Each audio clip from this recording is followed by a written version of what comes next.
a post that only he knew existed. As I listened, I saw a different man. I no longer saw the difficult neighbor. I saw a young boy who went to war and never quite came home. I saw the pain he carried, a weight so heavy that it bent his shoulders and hardened his eyes. His gruffness was not a sign of a bad heart, but a broken one. He had seen too much. He had lost too much. And all this time we had judged the man he had become, without ever wondering about the boy he had been. We saw the closed door, but we never thought to ask why it was locked so tightly. I knew I couldn't keep Arthur's story to myself. It wasn't my story to hold on to. It belonged to the town, the same town that had misjudged him for so long. So I started to share it. I spoke to my neighbor, the one who had offered the pie. I talked to the mailman. I told the story at the local diner over coffee. I didn't share every painful detail. I just shared enough. I explained that Arthur was a veteran, that his time in the war had left deep scars, scars that made it hard for him to connect with people. I explained that his silence was not anger, but a deep, lingering sadness. Something beautiful began to happen. The stories about Arthur started to change.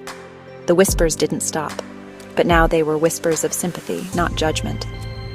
People started to understand.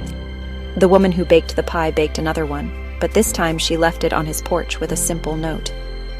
"Thank you for your service." The mailman started leaving a friendly note with the mail. People who walked past his house no longer crossed the street.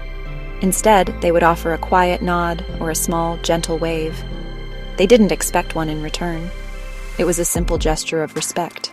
The change was slow, but it was real.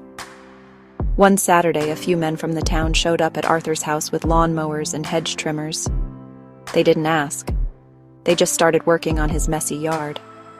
Arthur came out looking confused, maybe a little scared.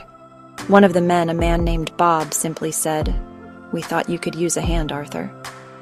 For the first time, I saw a flicker of something in Arthur's eyes. It wasn't quite a smile, but it was close. He went back inside, but he left the door open a little. He watched them work, a silent guardian of his small, changing world. The town had not fixed Arthur. His pain did not disappear. The war in his mind did not end. He was still a quiet man. He was still guarded. But something else had changed. We had changed.